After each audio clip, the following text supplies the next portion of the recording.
Is it likely that any legislation that gets to the president's desk that extends military funding for Ukraine includes policy changes as it relates to immigration, U.S. immigration policy? Wow. Look, negotiations are currently happening. Not going to get into hypotheticals from here.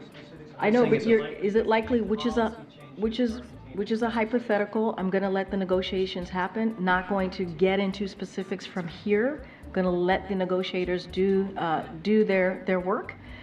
And once we have certainly once there's something to share, we will share that.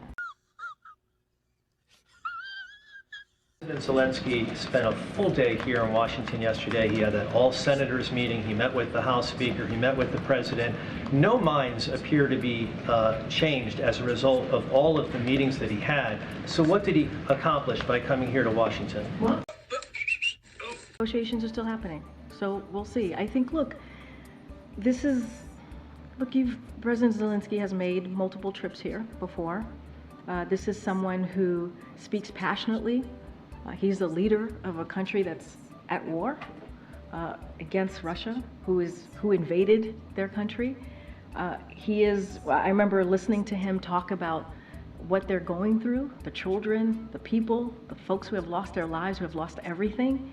I mean, who else is it better to hear from directly than President Zelensky? And I think it was an important visit for him to be here. I think it was incredibly important for him to talk to senators, for him to talk to House members, for him to stand right here in the White House next to President Biden to answer your questions and to speak very forcefully and passionately about what's going on. Almost 2 years.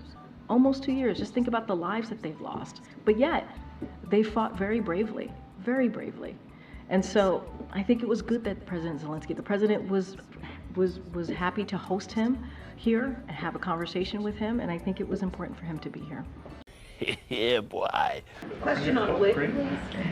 Does the White House have a plan to address what is likely going to be a wave of legislation in state houses next year restricting LGBTQ rights and gender-affirming care? For example, there's already more than 20 of these kind of bills in Missouri. I mean, look, we saw something very similar just last year, right? In the last, I wouldn't say last year, but in the last state legislative session, where more than 400 anti-LGBTQ bills, many were anti-trans bills that were introduced, and we were very forceful. The president was, I was from here calling that out. Of course we're concerned. Of course we're concerned with any community is under attack. And so, you know,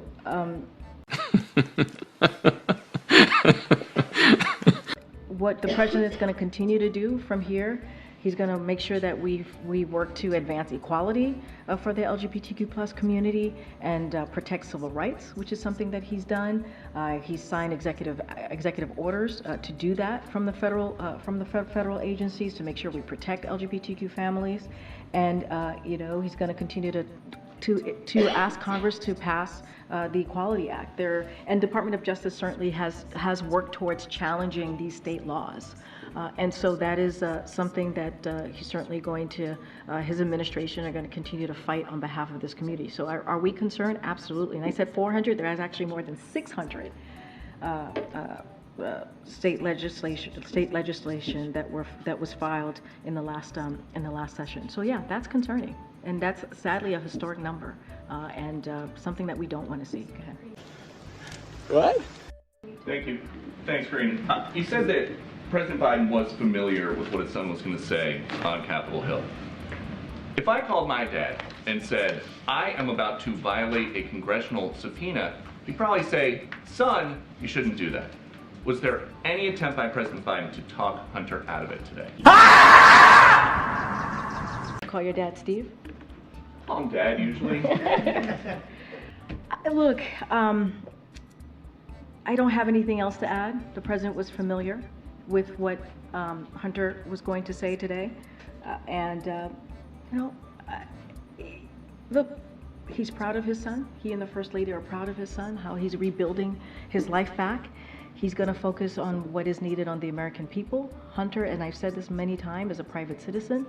And so certainly I would have to refer you to to his representatives. I'm just not going to get into private conversations because what you're asking me is actually a private conversation. I'm just not going to get into it. You liar! First briefing since Hunter was indicted again in Los Angeles. Why doesn't President Biden just pardon him?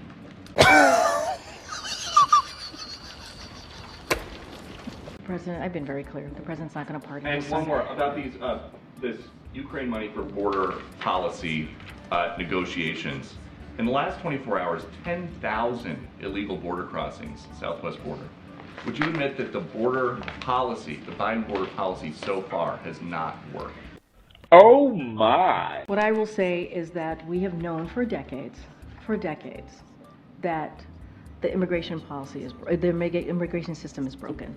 We've said that over and over again. That has been Republican administration and Democratic administration. That is not unheard of. That is what we have seen for the past couple of decades. The president has put forth a comprehensive immigration policy legislation on his first day to deal with this issue. Republicans refuse. They refuse to deal with this issue. It's been almost 3 years since he put forth that legislation. So we're going to do what we can do from here, but we have said this is something that needs to be dealt with in a bipartisan way, About 1,000 of these illegal border crossers every day are getting away to parts unknown in the U.S. Does the president think that is a national security risk? Here's what I'll say. One of the ways that we also have to look at this is what congressional Republicans have refused to do. They refused to support previous requests from the president. What they've asked to do actually hurts the issue, hurts the problem that we're seeing at the border. They said no to border agents. They've said no to new technology to fight fentanyl. They said no to additional troops. And they voted on eliminating 2,000 Customs and Border Patrol agents. That is what Republicans have done. The president is asking to do this in a bipartisan way, to find some compromise to deal with an issue that hasn't existed for decades now.